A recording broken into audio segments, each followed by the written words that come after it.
That's a weird line on my head.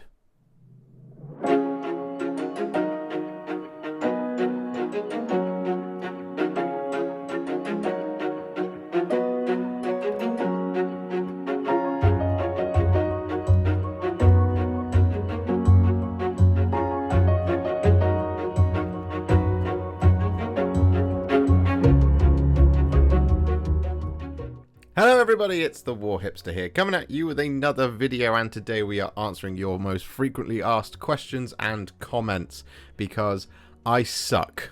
Yes, it's true. I am terrible. I'm awful. And I'm sorry.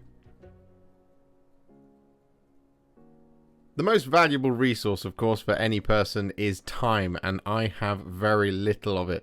Between painting, building, and filming, it just means that sometimes admin just goes out the door, which is why sometimes you'll see me do a flurry of comment answers. But I thought this time we would do it in a video, just to pick up those most frequently asked ones, as well as just, help anybody who might have a similar question. So we're just going to jump right into it. I've got a list here on the phone of power, and well, we're just going to pick the top one, and that is, how do you thin and mix your paints? Well, stay tuned.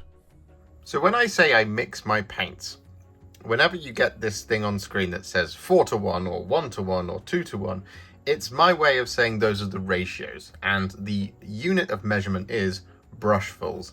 Now I use this same medium layer brush to do all of my mixing because, well, it's the unit of measurement that I like to use. You could use a bigger brush, you could use a smaller brush, but it depends on what it is that you're painting. Now, when I say brushfuls, that's literally what I mean. But what I usually do, for example, in something of contrast medium and a normal contrast paint, I will start with the paint itself, because that's how I, figure out how much contrast medium I need to add. And we want to go for a healthy brushful, and that generally looks like something like that. What we do is we just pop that on the palette like this, and then we wash the brush. Make sure it's clean so we don't dilute or contaminate our contrast medium pot. And then let's say this is a 3:1 mix of contrast medium and black Templar. So what we do is we just load up the brush with our contrast medium, pop that on the palette next to the black. We're going to grab another brushful, that's 2. And then we're going to grab one more brushful. Then we just mix the two together like that. And that is how I mix my paints. You see? Now we've got that nice, lovely, thin down black Templar that I like to use oh so very often. When it comes to thinning down your paints is one of those things where you could write an entire essay about the correct best practice for doing so. But what's the best way, or what's the way that I do it? Well, I have a general rule of thumb. What I do is I take a brushful of the paint that I wish to thin, and in this case it's Mephiston Red, which is a base paint, so it's a bit thicker and a bit more durable than, say, a layer paint, which means it can stand up to being thinned a little bit more. But what I do is I just add it down here on the palette like that. Now essentially what I want to do is add water to this paint until the point of where it doesn't leave marks when I run my brush through it.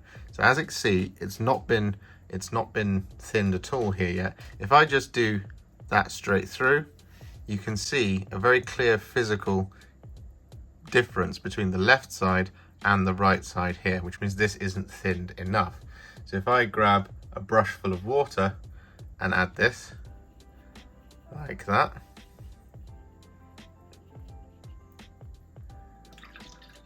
wash the brush again, and then I try that again. If I run my brush through it, I can't see any of the palette underneath, and as you can see, the paint now just kind of covers over where I ran my brush through it. That's essentially the rule of thumb that I use for thinning down my paints, because at that point I know that this is nice and smooth. So I can take some of this on my brush, and then I can just practice here. As you can see, we get a nice, consistent, smooth application to the palette paper there like that. That's the rule of thumb I generally follow. However, layer paints and base paints are completely different, and indeed every paint range is completely different. So trying to figure out a rule of thumb such as that one, I'll demonstrate it one more time for you, if you like, with a slightly older base paint, because I've got this pot of lead belcher which I've used a lot, and it's nearly at the end of its life cycle. Giving it a good shake there, I'm not just shifting my weight awkwardly. What we're going to do is we're just going to take a brush load of that. I'm going to pop that on our palette like this. I'm going to wash my brush. So once again, if I move my brush through it, as you can see, we've got this very kind of clear sticky-esque movement in the paint, and you can still see that gap in the paint on the palette paper where I've run my brush through it. If I do the same thing again, going in a different direction, say that way, as you can see, we've got these very physical different barriers from where the brush has moved through that paint. However, if I now grab some water on my brush and I add this in like this,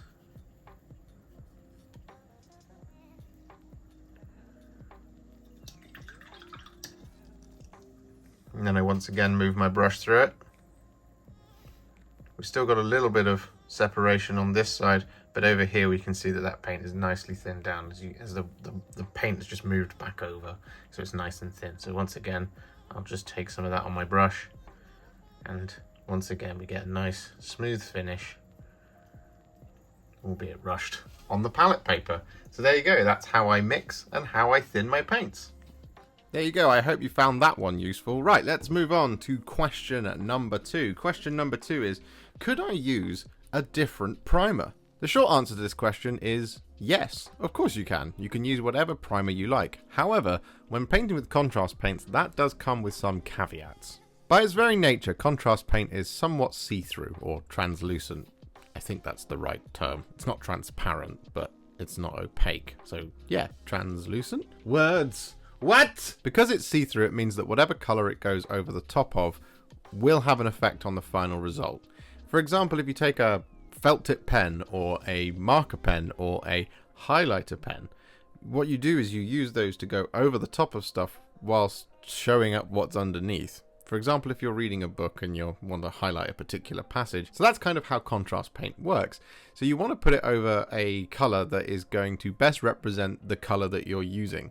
So if you're going to put it over something really, really dark, for example, black, if you put red over, or a see-through red over black, you're going to get a very black red, which is why it doesn't work as well over a Chaos Black primer, for example. Contrast paints over the top of metallics still have a slightly metallic texture to them, albeit some of the shine gets dulled, so you might want to think about thinning them just a bit so that the color isn't quite as strong, but you get more of that metallic texture coming through. Related to this, one of the questions that I get asked often is, when it's a majority metallic miniature, for example a Golden Custodian, why wouldn't I just prime it with Retributor armor?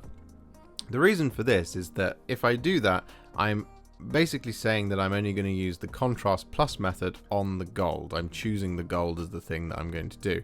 What I would then have to do if I wanted to continue using contrast plus methodologies is I would have to reprime the bits that I didn't want to be metallic. For example, a face or a hair plume or a cloak or the casing of a weapon, for example. Now you can do this by using the base paints of Grey Seer or Wraithbone or even a Corax White if you wanted to, but those are quite pale colours, and I find sometimes that the margin for error with those colours is just that little bit too high. It'll take multiple coats over the top of the gold in order for it to work, and at that point you start to risk losing detail if your coat is too thick. So for me, the best thing to do is to just prime it Grey Seer for the sake of those details and paint the other side in with Retributor armor. Ultimately, the time saved is more in the case of priming it with the Grey Seer or the Wraithbone, because you're not having to do fiddly detail work with a pale colour. You only have to do large block work with the metallic. That's why. If you watch one of my videos and it says use Wraithbone and you want to use Greyseer, of course you can. You can do whatever you like. However, there will be a difference in tone to how they come out. And this is because of the way the primers are designed, and because of the way contrast is designed. Demonstrating this point beautifully right here are these three bases, and these have been painted using Seraphim Sepia, the new reformulated version of it. Now this has been done over all three of the contrast approved primers, and this is Wraithbone, Greyseer and White Scar. As you can see, there are very different ways that these models or these bases have come out. We've got a much warmer color over here, a very cold color here in the middle, and then we have White Scar that sits between the two but is much brighter. It gives the appearance of being warm and cold and brighter at the same time, but it's actually a halfway house between the two, albeit being a lot brighter. Over White Scar, for example, you can get away with doing more than one coat more often than you can over something like Greyseer or indeed Wraithbone, because if you put more Seraphim Sepia over the top of this, it gets even warmer. Same here, it will get even darker and colder, whereas over this, it will start to look more like these two on either side. So if you would like to use a different primer, or you have other primers you just want to use them instead, you absolutely can, but just be aware that the tone of the model will come out a very much different way. Some paints behave the same across all three, or indeed very, very similar. It's very difficult to tell the difference. For example, just here I have Berserker Bloodshade, and similarly, as you can see, the difference between the three, there is a very clear difference, but it's subtle enough that you can just about get away with it. So this one here is Wraithbone, this one here is Greyseer, and this one here is White Scar. Again, the same things are happening. If we put them alongside each other, you've got the much warmer aspect here, colder here, and slightly brighter halfway house between the two in the middle. But the difference between the Wraithbone and the Greyseer on either side is almost negligible to the eye. Now that being said, if you're going to use these to shade over something like a metallic, it doesn't ultimately really matter. The differences to your eye will be very negligible. It's not quite as stark as, say, a Chaos Black primed miniature versus a Corax White primed miniature. It's, well, very, very, very, very similar. Next question. What's your favourite miniature? This one's easy. It's the Land Raider. On a serious note, I really do love the Land Raider. It's one of my favourite miniatures of all time. It's just, for me, it's a nostalgia thing. When I was a kid, I desperately wanted one, and it was always just that little bit too expensive. And there was always other stuff to get, like Lord of the Rings box sets, for example. So I never really asked for a single Land Raider for my birthday. Maybe I should have done, because then I would have more Land Raiders than I do right now. I only have the one, and it is unpainted, and it haunts my dreams. From recent times, of course, my favourite miniature has to be Be'lakor, because that model has inspired so much hobby for me over the past 2 years. I have an entire Demons army because of Be'lakor. I now have Chaos Knights that are aligned with Be'lakor. I'm going to be doing some Chaos Space Marines that are, of course, aligned with Be'lakor. I adore that model. It's from the glow-ups that we've had of miniatures, this one by far has to be my favourite. It just appeals to me for some reason. Hey, I should show you this new tattoo I recently got. Will you make how to paint videos for other game systems? In short, the answer to this question is yes, I would love to. However, one of the things about being a smaller YouTube channel is that the funds that I have are very meticulously used for things that are going to help me grow the channel to the point of where I can first afford a golden yacht, and then, when I'm on that golden yacht, be able to buy other things. Don't come at me! As well as this, wrapped up in it is just the opportunity for me to use those miniatures. I would love to do something like Star Wars Legion or A Song of Ice and Fire. I really love those IPs, and the miniatures are really, really cool, and I hear nothing but good things about the game. However, I would want to be able to play with my toys. That's generally what I like to do. Everything that I do here is either a commission paint for somebody else, or it's something that I intend to use further down the line.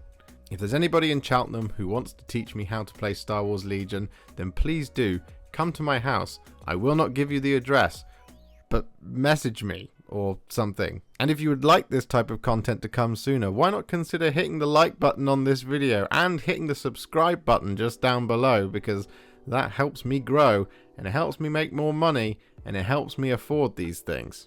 For the next question, I've just simply written brushes? One of the questions I used to get asked a lot was what brushes do I use, and I decided to put that into the videos in the intro to show you which brushes I use. But it's still a question that comes up from time to time, and well, I thought I'd answer it now. I use Citadel brushes for the majority of my work, usually a small and a medium layer brush. Dry brushes I can get from anywhere. I use Army Painter ones and I use them from Citadel as well, because dry brushes, you basically just want them to be cheap. At least in terms of the way that I use them. Dry brushing is an art form in and of itself, so you can go expensive with it and really learn how to get some amazing results with it, but I generally use dry brushing for simply highlighting bases or highlighting things like super textured details like cloaks. I should clarify, fur cloaks, not smooth cloaks.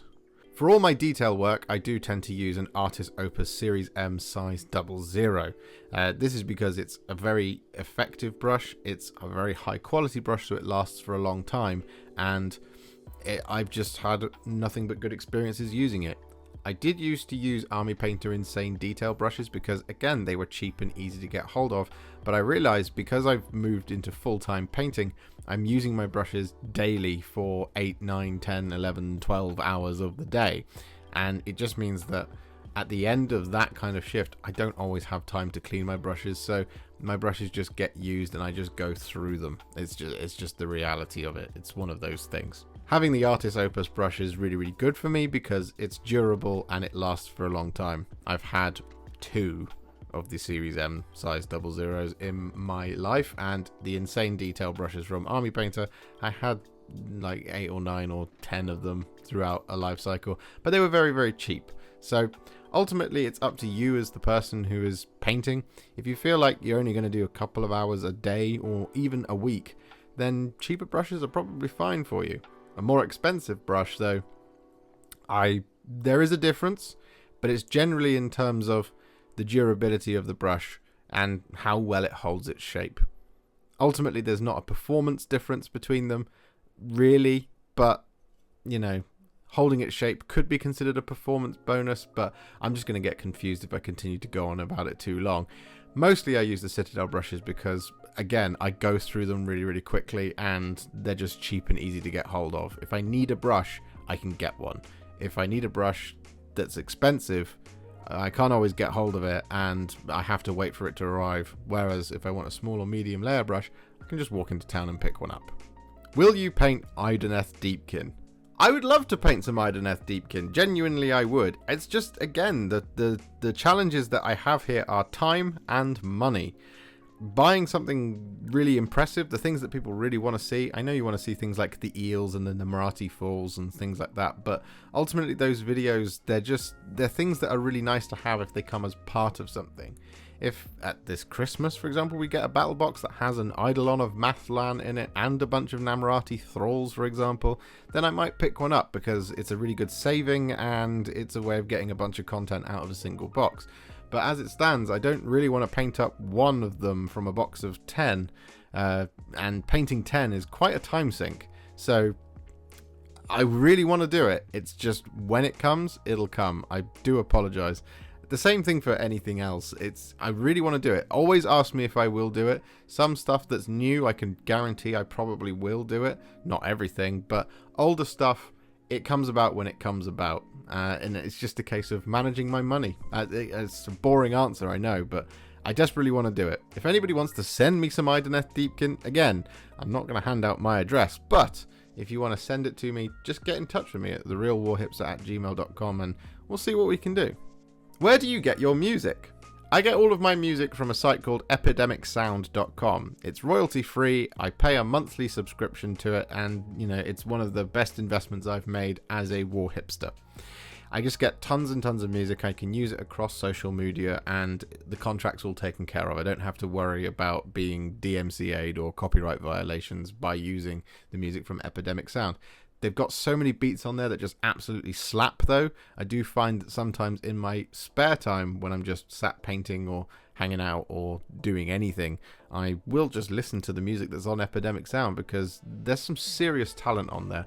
I'll pop a link in the description for them below, and if you click on that link, well, it's a referral link, so if you sign up, I get a bit of kickback. Will you do a classic painting guide? There are tons and tons of great resources on the internet for classic painting. Warhammer TV, Duncan Rhodes, Pete the Wargamer, The Painting Coach. There's tons. The accounts that I followed for years and that I still follow to this day to see how they do stuff and to help me with determining my own paint combinations. For example, if I see a video where someone paints something with Mephiston red, then for me the closest match for that is Blood Angels red, so that gives me a good indicator of where I should probably start when I'm trying to figure out the recipes for you in my style. Ultimately, we could make some classic paint guides, and if there is a huge demand for me to do it, then I don't see why not in the future. However, at this juncture, I don't see it being something that I'm going to commit time to doing and committing now to saying yes to because, well, I just love painting with contrast paint. I adore it. It's what made this channel what it is, and it's what made painting so much more fun for me than it already was. I really enjoy painting with contrast paint, and I don't see any reason for me to change that at the moment. How do you make your videos? Some of you may be shocked to hear this, but I film all of my videos using an iPhone 13 Pro. And it's just so much easier to do it this way than it is anything else. This video is currently being filmed on a Sony a6300, which is what I use to get some 4K footage, to improve my face on screen, and to improve the quality of the streams and any exterior shots and things like that that we're going to be moving into doing at a later date. For example, books, if we get some of those and we're going to do some top-down shots of those, we're going to use the Sony camera for that. However, for all my painting videos, I use the phone. I have a desk-mounted iPhone holder that I use to suspend the phone over the top of the desk, and I film top-down. I have two big lights up here. These are from Niwa, and to give me a wide space within which to film and to give me a nice bright area within which to film. It's why I'm so glamorously lit right now. The other benefit to this is, of course, that it was cheap. I didn't have to buy a camera to start making Warhammer videos, and I've got into such a rhythm with doing it that I film my videos over here. The footage gets uploaded to the cloud, or iCloud. I then go over there, and I can immediately edit. I don't have to transfer the data off the camera or anything like that. Yes, there are other solutions to doing this, but again, attributing funds and things to that type of thing, a lot of it's nice to have, and at the moment we've got a really good workflow for me and it just works. You get a lot of power from a phone, you get a lot of space on the phone, and you get a lot of control over what you can capture.